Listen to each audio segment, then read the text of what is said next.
Hello, everyone. Welcome to Sankofa Video Books and Cafe. I am Christina Joy, the events coordinator. Welcome.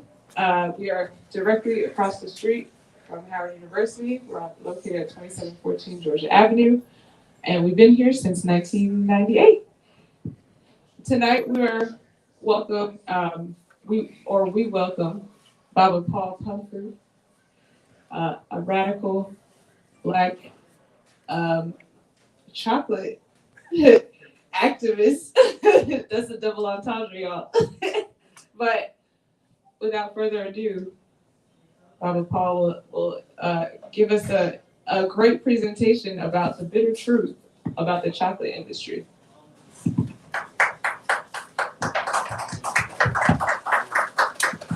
Good evening. I know most of us have had the opportunity to have had in our lifetime some chocolate, but I'm not sure how much people have really studied the industry of chocolate.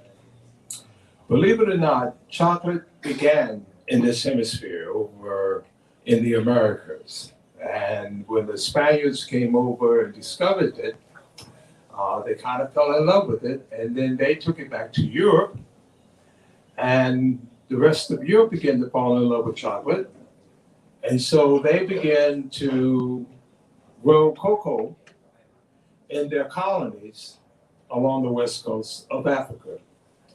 So if you look at countries, for example, like the Ivory Coast, which was a French colony, it today produces about 43% of all the cocoa in the world. Ghana produces about 20% of all the cocoa in the world. You have countries like Cameroon and Nigeria, who are also major producers of cocoa. The problem has been is that when Europe were forced to get out of the colonial business after World War II, because they needed their soldiers to help rebuild Europe after they and Germany and United States blew up most of Europe, they decided what they would do is continue to rob Africa. And the way they went about robbing Africa was they left Africa to produce the cocoa, and they would produce the chocolate. And as they produced the chocolate, there was a huge difference in the value that they gave on the cocoa versus the value they gave on the chocolate.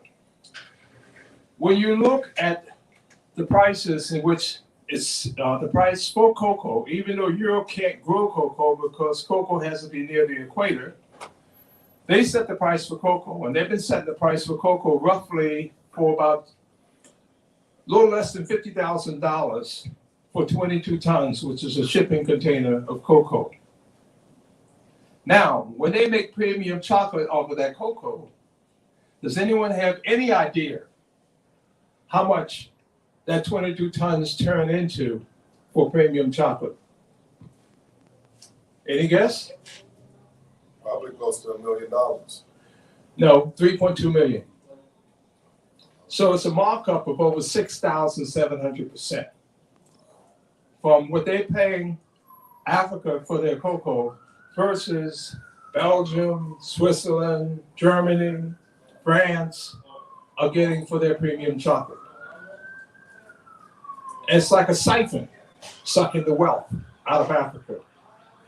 And the problem that has created is that it has pushed many of the countries that grow the cocoa into extreme poverty, because people are working all year long producing the cocoa, harvesting the cocoa, fermenting the beans, drying the beans.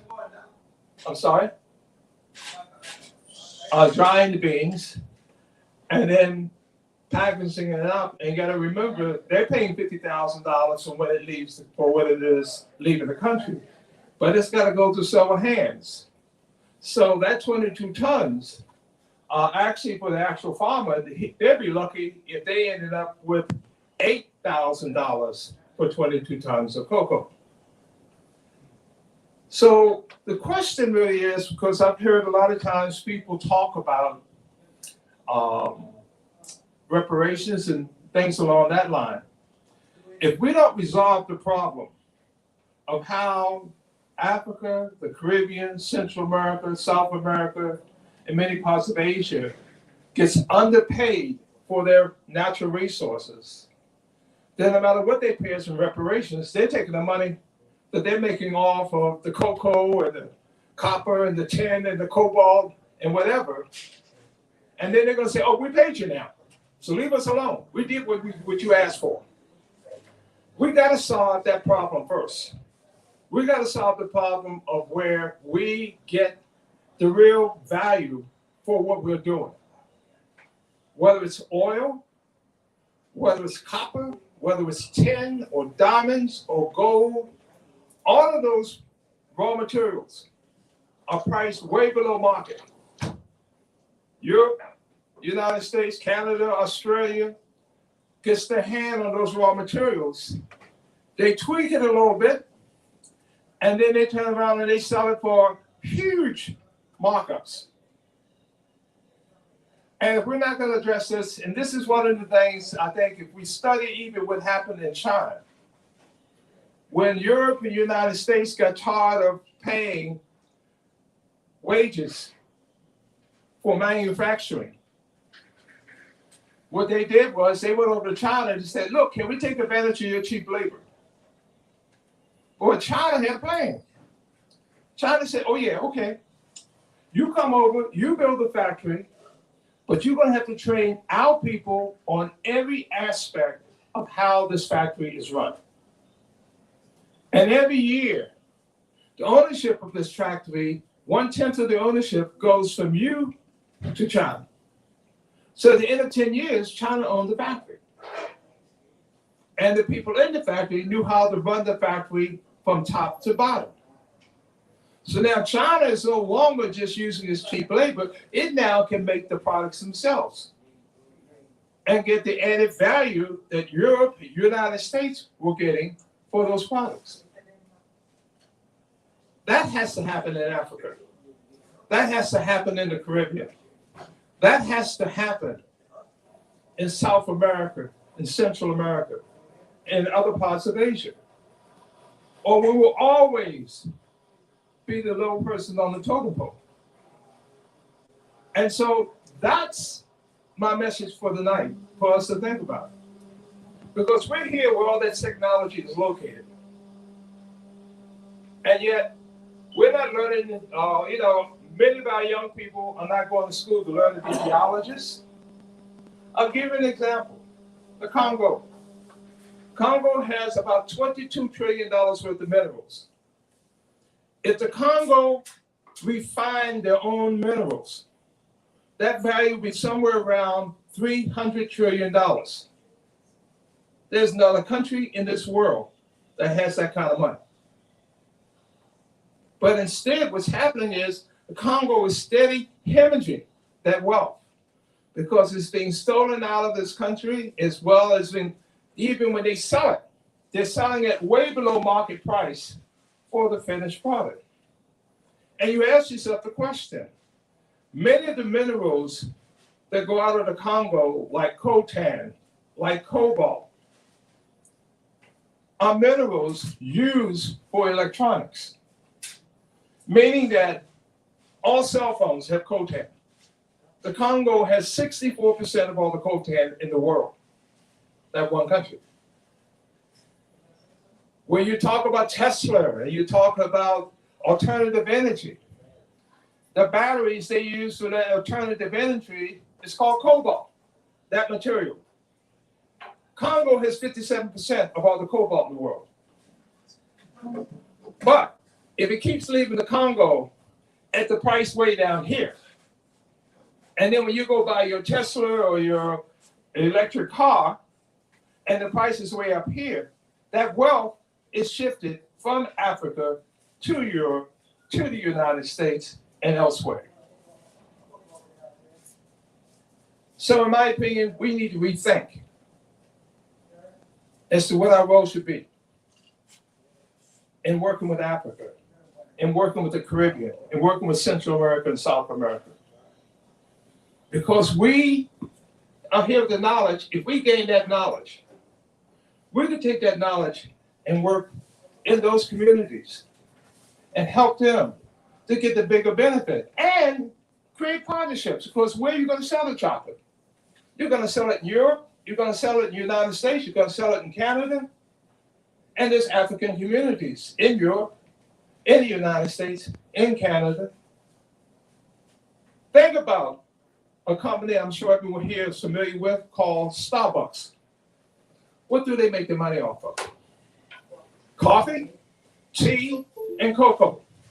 Now, where does coffee, tea, or cocoa, what state does it grow in the United States? It doesn't. But Starbucks is a multi-billion-dollar industry. I started expressing to my comrades in Africa about the idea of looking at ways of how we could begin to do business directly with them.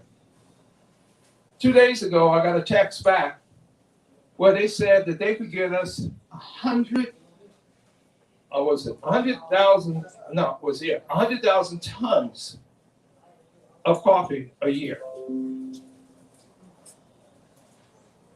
If they're giving it to us, Maxwell House is not getting it. Starbucks is not getting it. This is a way of thinking about how we can shift this wealth from going to people who have been the enemies of African people for years and bring it back into our own communities where we can then build our own universities,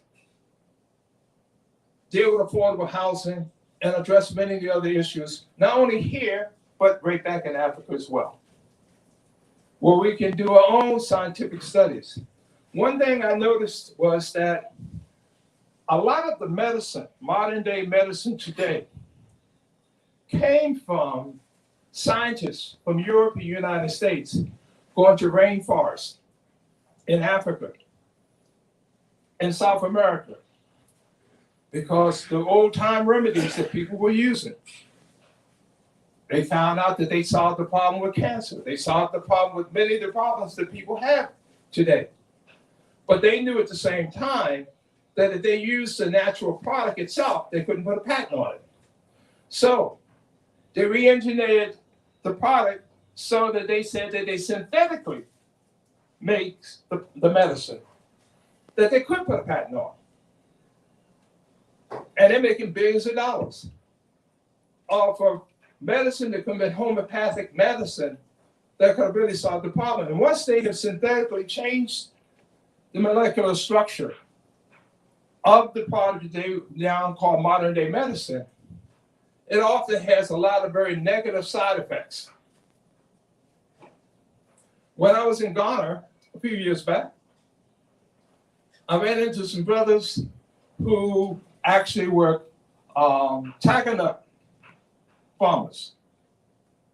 And they were describing taconuts to me, and basically they said that the older men in Ghana who wanted to mess around with younger women and couldn't get it out started eating taconuts. And all of a sudden, that problem went away. And one day I went to see a urologist. And the urologist comes in the room, Mr. Pumphrey, they did a sonogram of my prostate. Mr. Pumphrey, looks like you have an enlarged prostate. And what I'm gonna do is I'm gonna give you 2 prescriptions. Now, the prescriptions will not shrink your prostate, but the prescriptions, we're trying to see if the prescriptions will stop your prostate from growing any larger. I looked at my wife looked at me, because we both knew I was not gonna do that. But then I want you to come back in 2 months, and we're gonna take another sonogram to see what shape your prostate's in. Okay. I came home, I started eating taconuts. 2 months later, I go back. They did a sonogram again. Here comes the doctor back into the examination room. Mr. Parker, Looks like this medicine worked better than I thought it would. Your prostate shrunk by 20 centimeters.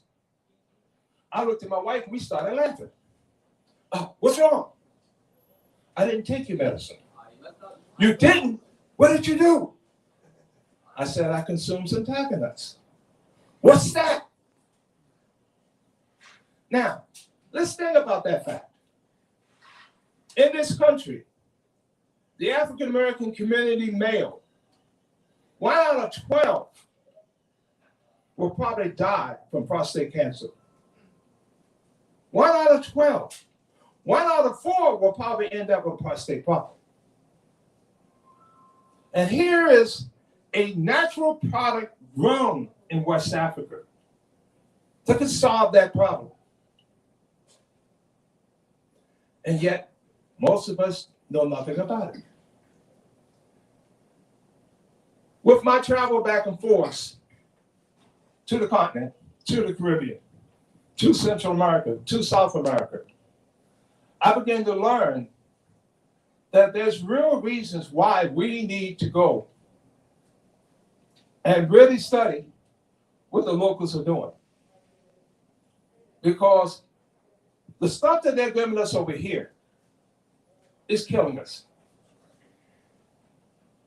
And when we start talking about real solutions to real problems, we're talking about something that could actually generate the resources necessary to not only support economically our community here, but to support those economic communities also in the continent, in the Caribbean, in Central America, in South America. And I would like for you to understand that actually the reason why I was doing this talk around cocoa is because I'm actually a part owner of a chocolate company. The name of my company is called SPAGnVOLA. My two partners, one is from the Dominican Republic and the other one is from Panama. And because we grow our own cocoa and process our own cocoa into raw chocolate, and then process it from raw chocolate into premium chocolate, in other words, we're vertically integrated. So we don't have to take shortcuts. Because these big companies are paying the farmers in Africa, in the Caribbean, in Central America, in South America, such a low amount of money, folks, just to get the stuff in the bag so they can get some money, they take shortcuts. And when they take those shortcuts, it's impossible for them to compete with high quality chocolate.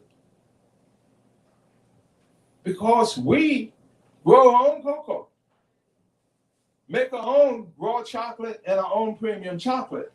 We don't take those shortcuts. And what does that mean? Well, every year, National Geographic does a survey of over 500 chocolate companies around the world. In 2016, we gave them samples of our chocolate. At the end of their survey, they make a top 10 list of the top 10 companies in the world, as far as they're concerned, that makes the best chocolate. We were the only company in 2016 in the United States that made their top 10 list. Great Britain did a survey of 600 chocolate companies around the world. And when they put out their list, we were number 2. So here's a situation. Instead of us going out and trying to sell insurance and doing these other things that's basically ripping us off, we should be looking at ways of how we can get organized and create partnerships with our brothers and sisters throughout the continent, throughout the Caribbean, Central America, and South America. And I offer them a market where they can sell the finished product, but at the same time, help them develop the technology they need to make the premium chocolate and make this a win-win situation. Now, you say, how much money is made out of chocolate? About $135, $140 billion a year. Ghana produces 20% of the cocoa. They get less than $2 billion of that. Ivory Coast produces about 43% of the cocoa. They get less than $4 billion for that. So here you got 60%, over 60% of all the cocoa being produced. And they're not even making $6 billion out of an industry that generates around $135 to $140 billion a year. We need to rethink, because they're not going to tell us. They're not going to tell us this. Same thing goes with gold. London sets the price for gold. There are no gold mines in Great Britain that I know of. And they're setting the price low. Same thing goes with diamonds. Same thing goes with all the different minerals coming out of Africa, the Caribbean, Central America, and South America. We need to be encouraging our young people going to school to look at a career in geology, look at a career in modern mining, and to make it even worse, in the Congo, the United States found out in the late 80s that coltan would revolutionize electronics. I don't know if you all may remember back in the 70s when they had a cell phone. The cell phone was like this size. It was something you had to carry around on a strap around your shoulder because it was so big. Coltan was the reason why it got miniaturized, where now you can put it in your shirt pocket. And when they came to that realization and realized that the Congo has 64% of the coltan, the only other place they could get that product was out of Australia, and nowhere in the world were they willing to pay the price that Australia was going to charge them for that mineral. So, first decision they made was, we got to get rid of Mobutu, because he gets any idea how valuable this mineral is, he's not going to sell it at the price we want to sell it to him for, buy it from him for. So they sent an envoy to the Congo to tell Mobutu, their boy that they put in power for 32 years, you got to go. And Mobutu's response was, this is my country, I'm not going anywhere.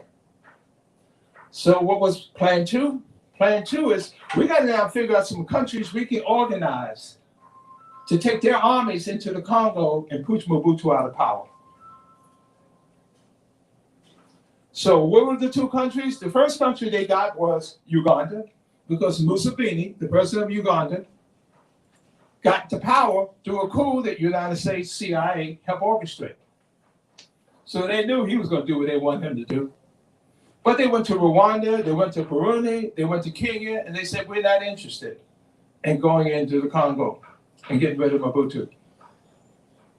So the United States said, well, the world's not going to believe that this little small country, Uganda, is taking on a country that's 25 its size and overthrowing the government. We got to get another government involved. And in the Ugandan army were a large number of Tutsis who had come out of Rwanda. And in fact, Paul Kagame, who's now the president of Rwanda, was the head of intelligence of the Ugandan army.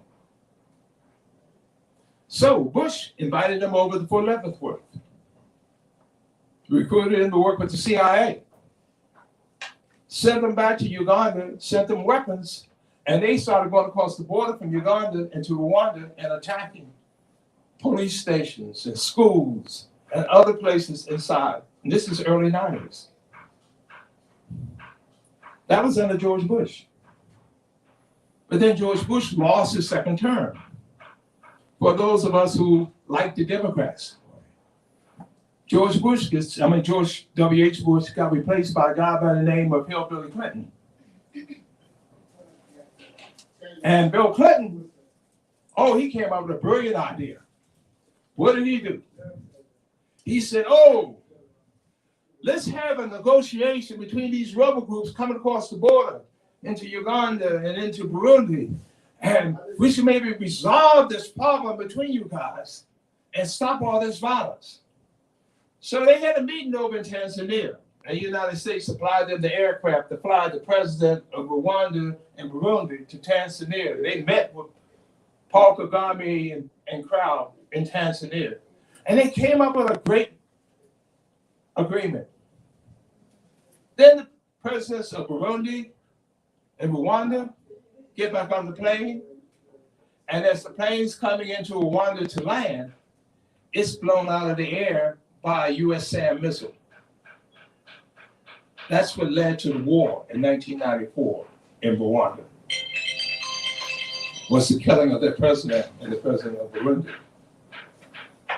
And if you look hard enough, you'll probably see about the killing of the president. But that wasn't what's on the news.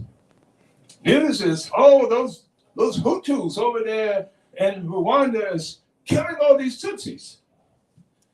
Now, as I said, the Tutsis were a very small minority in Rwanda. So how are they being successful? The United States was using its satellite imagery and mapping Rwanda to let Paul Kagame's people know where the government troops were, so they would know how to surprise them and attack them and have the advantage in attacking them and winning the battles throughout Rwanda. Now, some of you may have seen a movie they put out called Hotel in Rwanda. Anybody see that movie? Where Cheetah was the actor who played in it? And it was about a Rwandan Hutu who in fact protected a number of Tutsis and Hutus in his hotel. Well, they made a big deal about this guy who did this during the war. But he began to realize that Paul Kagame was a snake in the grass. And he began to speak out against Paul Kagame and the crimes that he was making against the people of Rwanda. The result of that was that Paul Kagame's intelligence bureau tricked him into going to the Middle East for a business deal.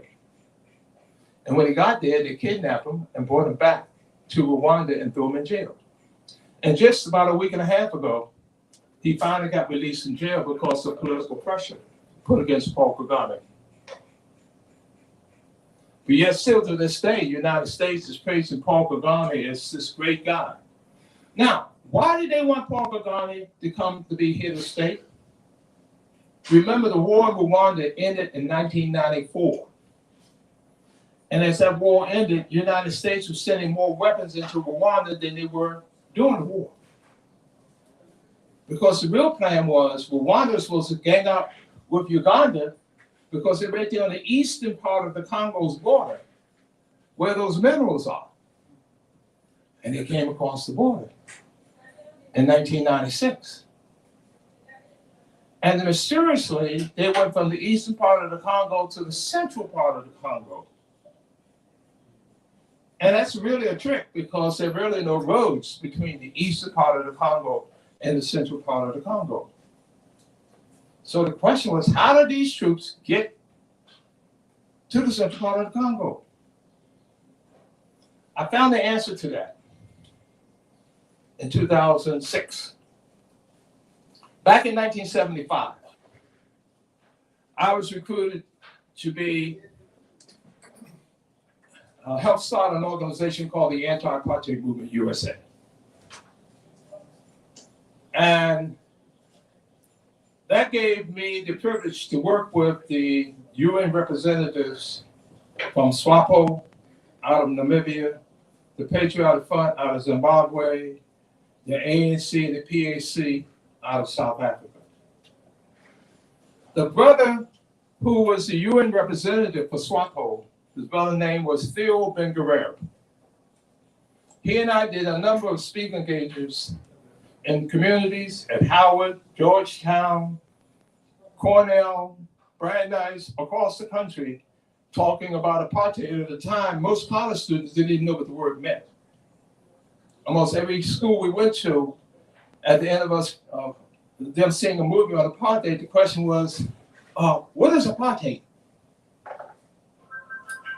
But that was in 1975. by 1980, seemed like everybody seemed to know what apartheid was.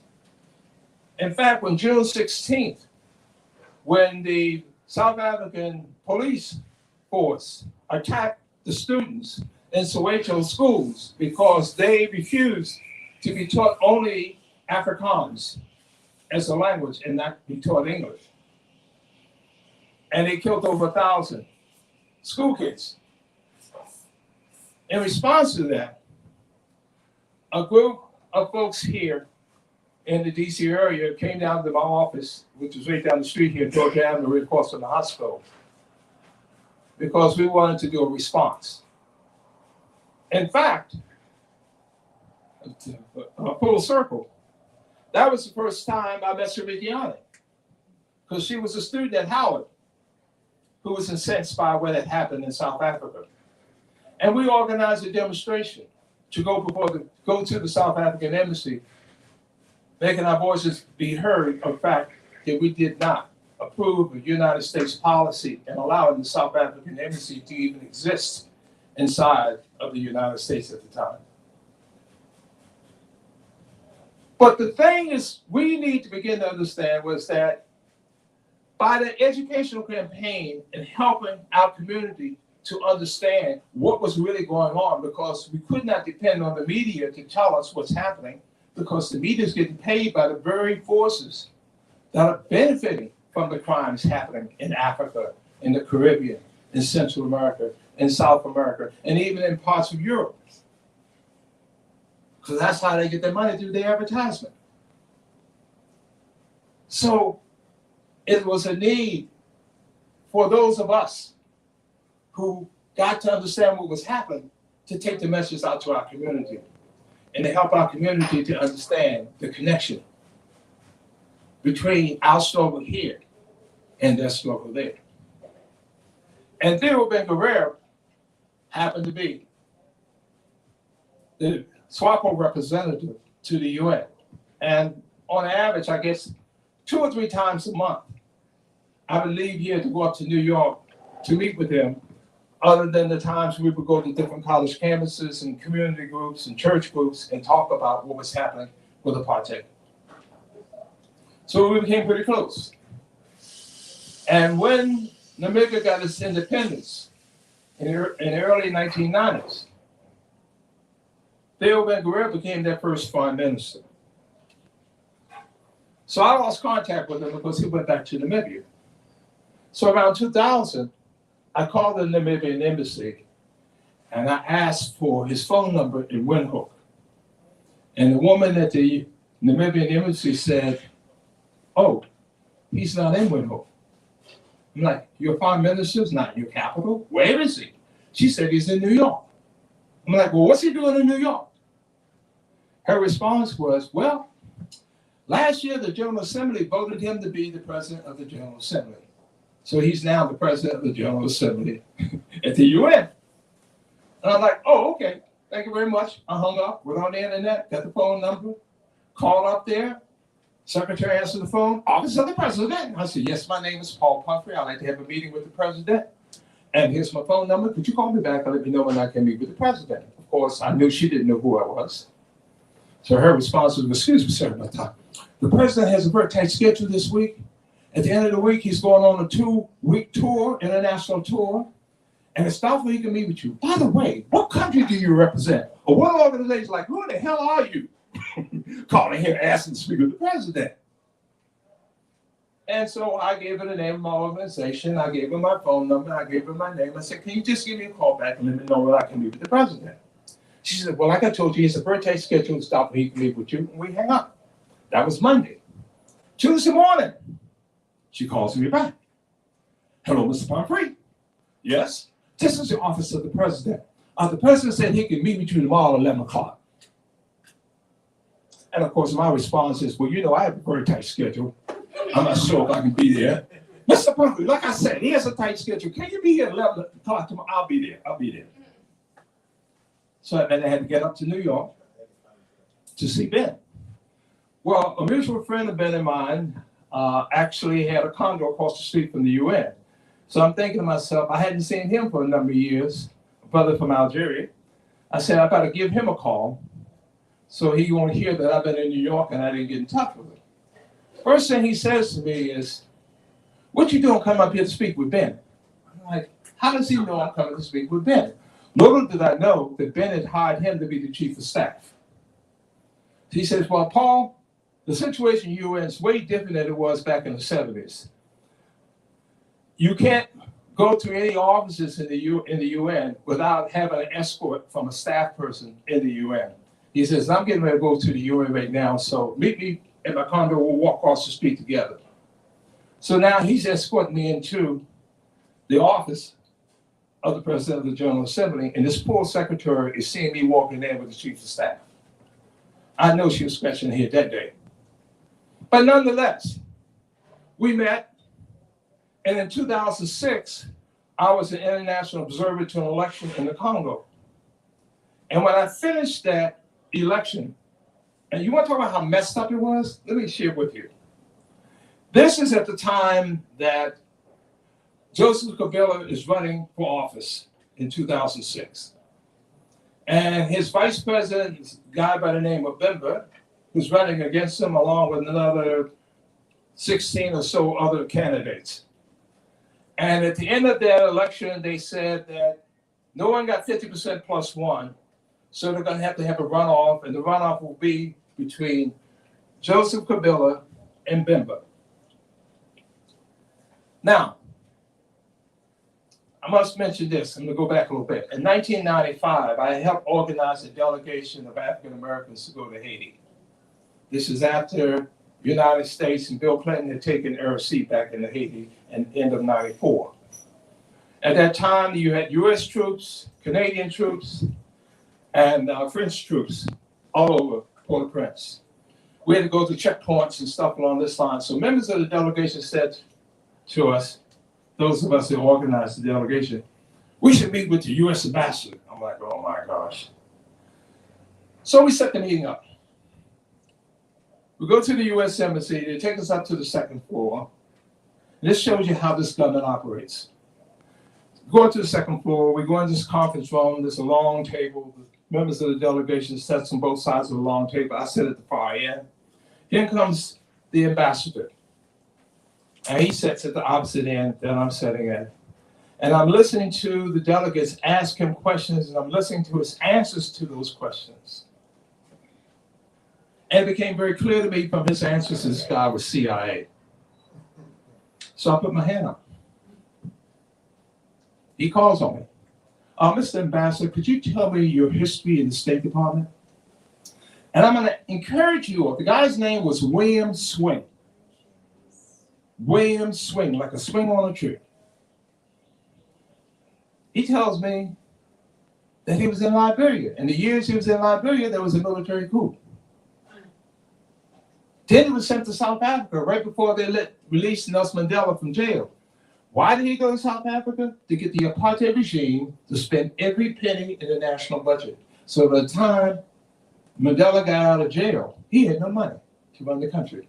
Now you've got the most powerful, sophisticated army in Africa, and you can't pay them a salary. That's how they got him to change his plans about how he was going to run the country. Because for him to get any money, he had to agree to this and that and the other. Then he leaves South Africa and he goes to Nigeria. And while he's in Nigeria, Abacha has a military coup.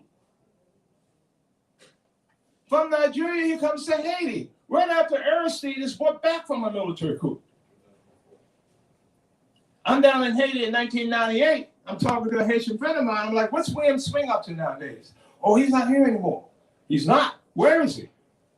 He's in the Congo. This is how the United States operates, both by Democrats and Republican parties.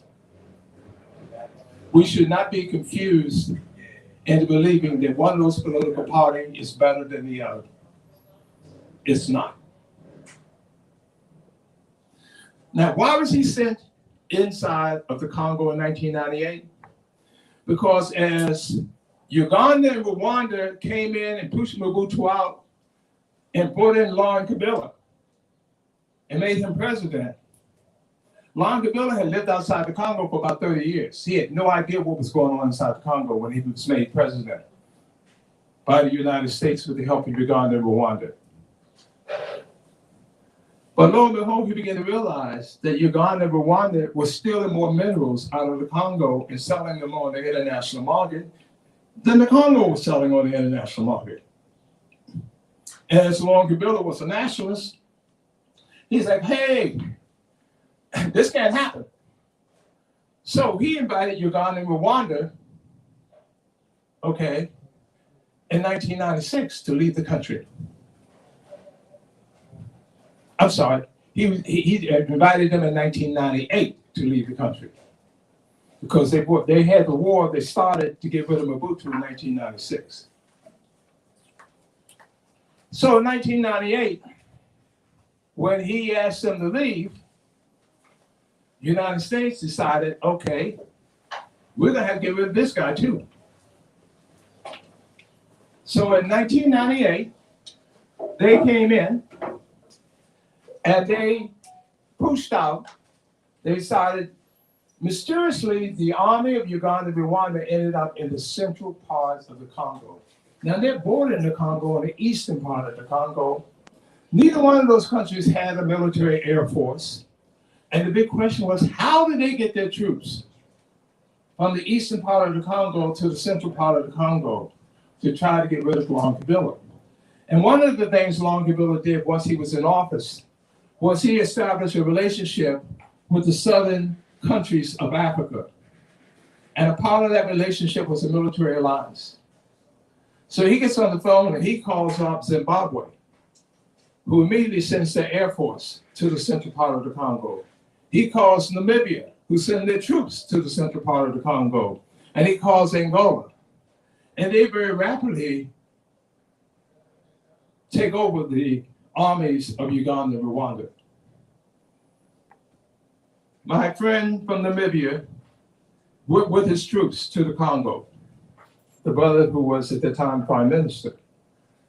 And so he told me that he and the prime minister of Zimbabwe were sitting back and trying to strategize how they're now going to get these troops that are in the central part of the Congo that belong to Uganda and Rwanda that's on the eastern part of the Congo where there are no roads between the eastern part and the central part of the Congo. How are they going to get them home? Because under international law, once you defeat the troops, you're responsible for the troops until they go home. Well, lo and behold, they get a phone call. And who's calling them? Anybody ever hear of Madeleine Albright?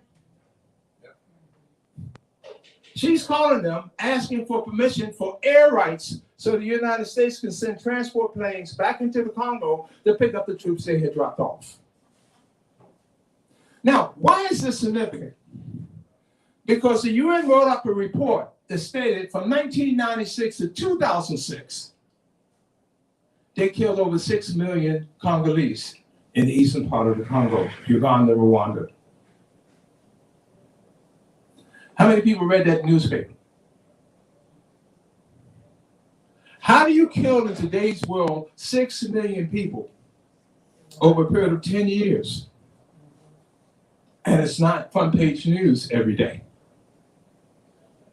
So I can say to you, don't trust what you see on MSNBC or Fox News or ABC or CBS, because you're never going to get the real story as to what's going on, especially in Africa, the Caribbean, Central America, and South America, in most parts of Asia.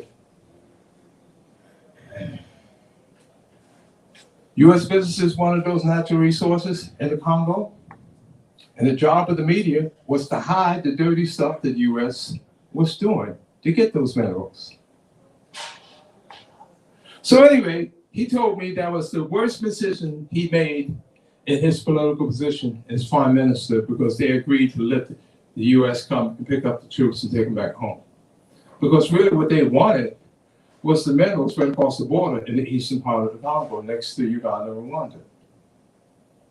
And the battle was on stealing those minerals.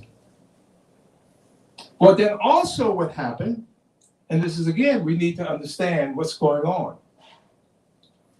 The United States then decide, that William Swing is now there since 1998. William Swing retired in 2001, January 21st, from the State Department. Laurent Kabila, who was the president of the Congo, was killed on January 16th, 2001. So on his parting days from the State Department, he killed another head of state in Africa. And that was done under the administration of Bill Clinton. For those of us who think the Democrats are better than the Republicans, rather than recognize that they both are snakes and that they are not interested in it, dealing with the people of Africa, or the Caribbean, or Central America, or South America. And that the United States has had a long habit of using other people's armies as proxy armies for what they want. And I dare say that's what's going on right now in Ukraine. The United States is using the army of Ukraine because they've been stopping Russia. I'm not sure how many of you might have read in the news, because a lot of news leave a lot of things out about what's going on in Africa. But in the last couple of weeks, Russia forgave over $20 billion worth of assistance that they had given to Africa countries.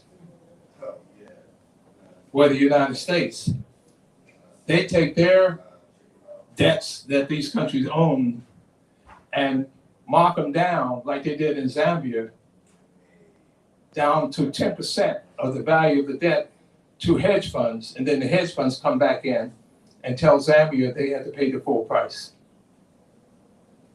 And then people wonder why Kamala Harris, while she was over in Africa, got a cold shoulder. These are things that we really need to understand here if we're going to be effective in working for true justice throughout the diaspora. And we need to understand the role that our tax dollars how our tax dollars is being played against justice and peace in Africa. Whether it's through cocoa, oh, I forgot to mention one other thing.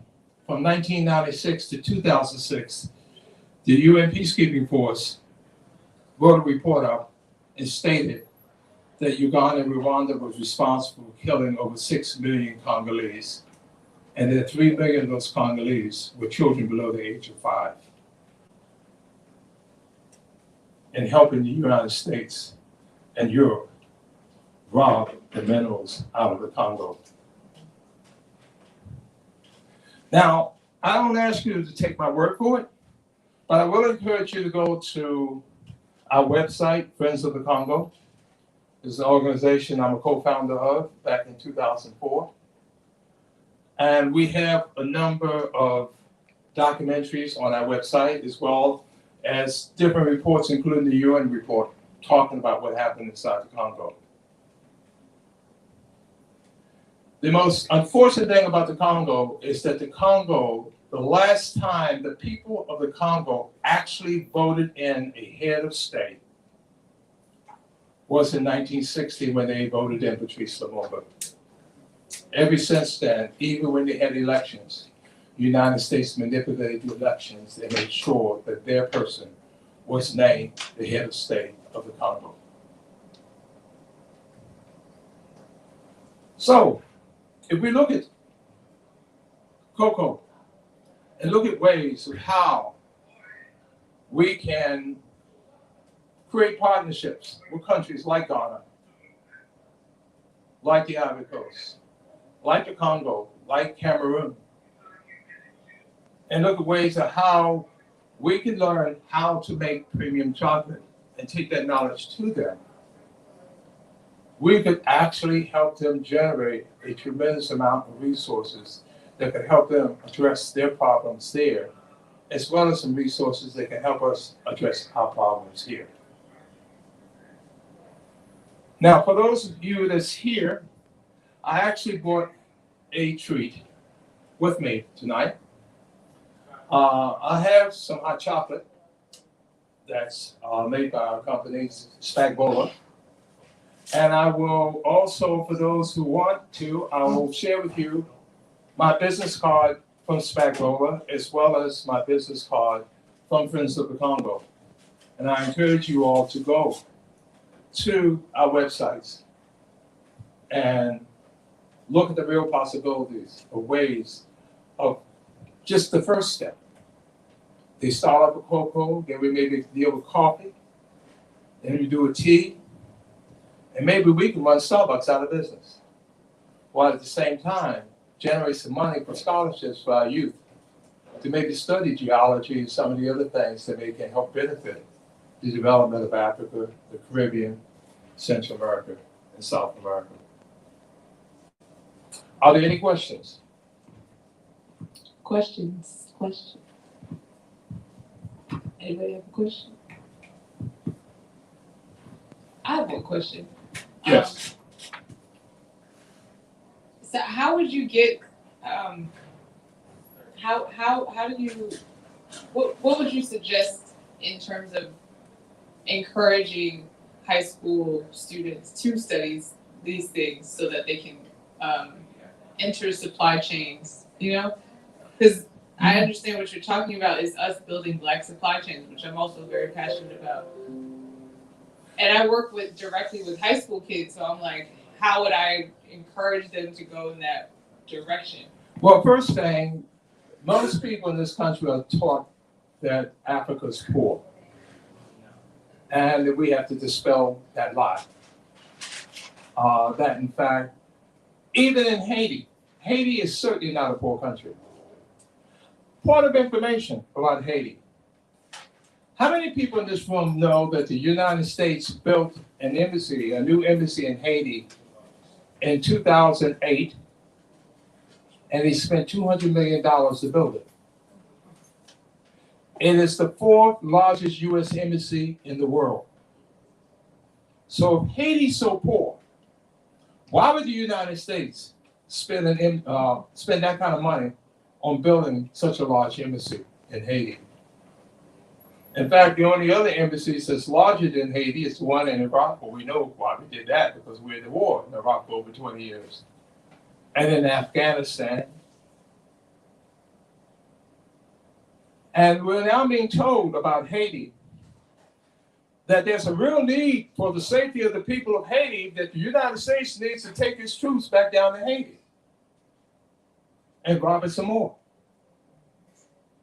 There's a meteorite that landed in Haiti a few thousand years ago, where the United States discovered that this meteorite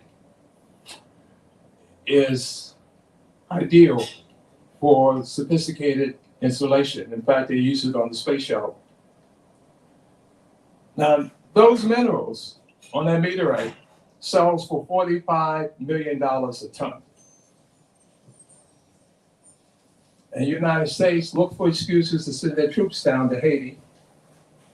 And they send down their dump trucks and their mining equipment, and they start digging out that mine, or digging out that mountain, and taking it out of Haiti without paying the Haitian people anything. When the United States, who were responsible for killing the president of Haiti back in 2021, that president was killed by Colombians. Colombia at the time received more U.S. military aid and police aid than the whole rest of Latin America combined.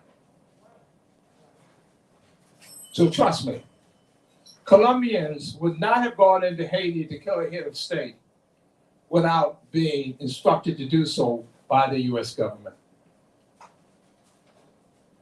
And this was done under the Biden administration. Not only that, but the two ringleaders of those Colombians, the United States sent a jet down to Haiti, told the Haitian authorities that they had to be released from jail, put them on the plane, and brought them back here to the United States.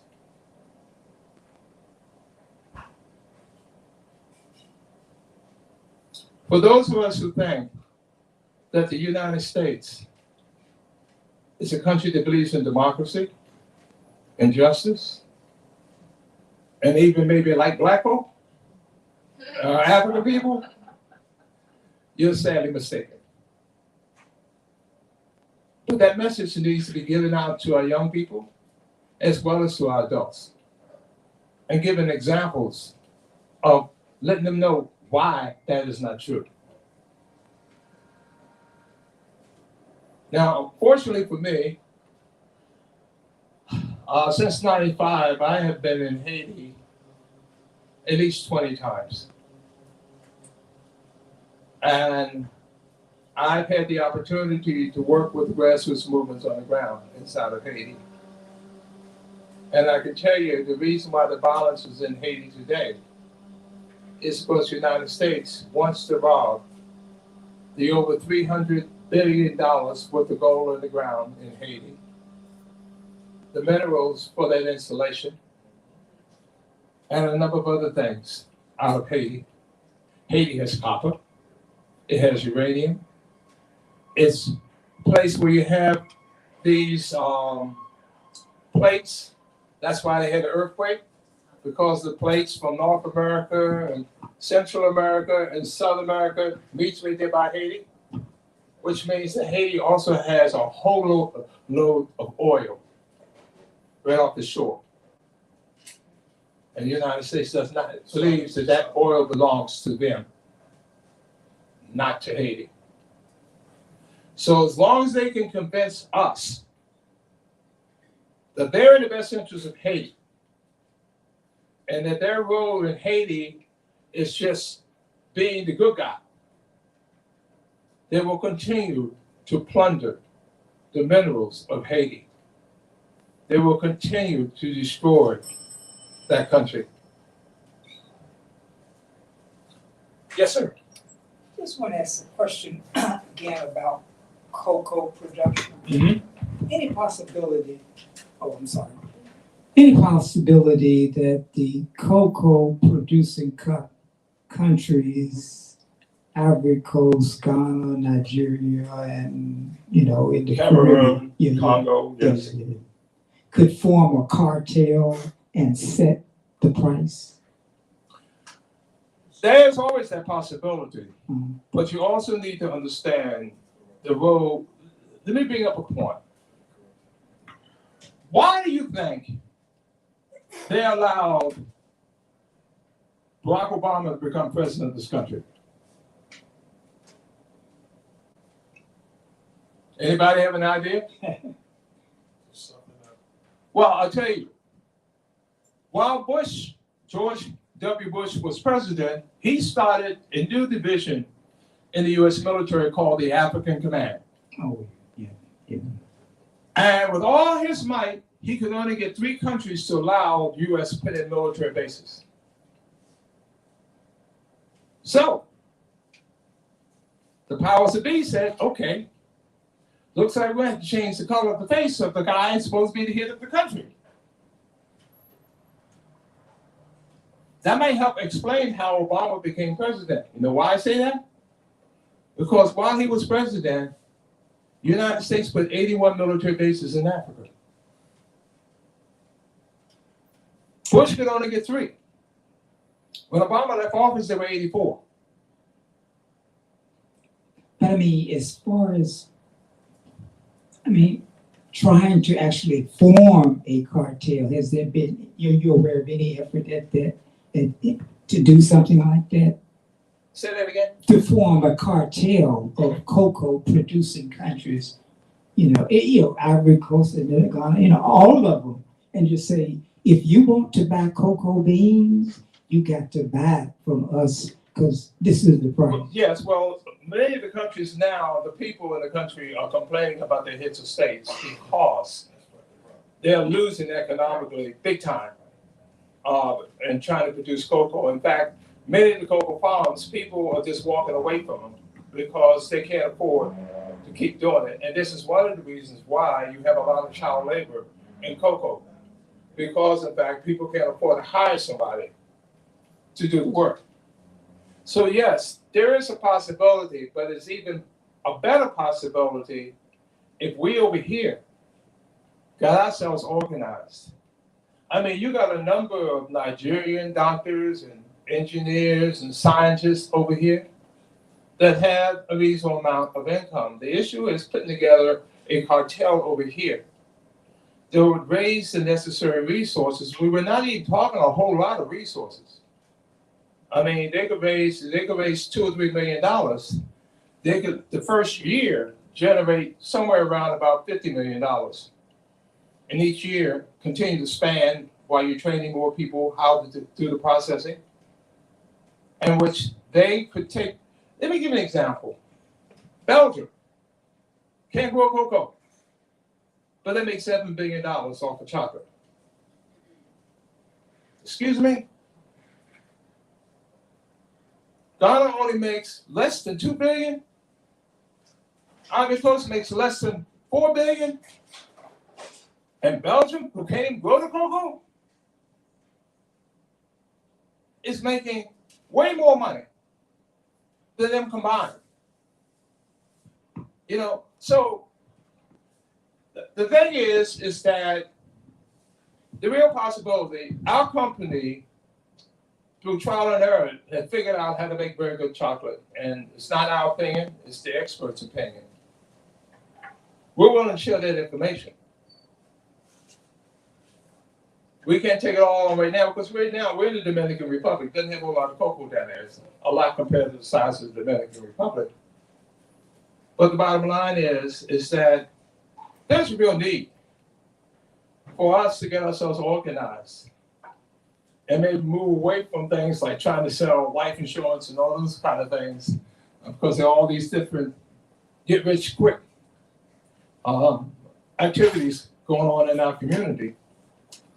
And we didn't take this opportunity to learn how to make premium chocolate and to work directly, partnership, because part of that money could be for scholarships. You know, where folks, you know, Ghanaians or Nigerians come over here and study medicine or study something else, where they can take that knowledge back home and help develop their medical system or help develop their energy system or what have you. These are the kind of things I'm just encouraging that we begin to think on how to do. Because Africa is not poor. Africa is robbed. Haiti is not poor. Haiti is robbed. And trust me, Africa now is beginning to be on the move because they begin to figure out the United States doesn't give a hoot about them. And when the United States really got a shock when they tried to get the vote to take place at the UN, and they found out that many of the countries in Africa would not vote along with the United States and Europe against Russia. Listen to your news and listen to how many times your news reports are talking about China this and China that. In fact, I can't tell you how many times when I talk to somebody about Africa and I'm talking about something the United States is doing, their response is, but think about China. Look what China's doing.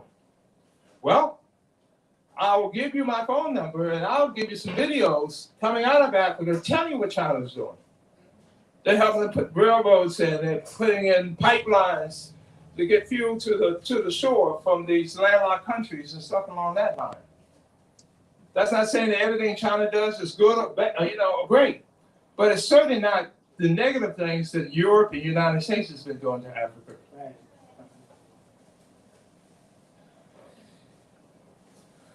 Before everybody leaves, I have hot chocolate if you want to try some.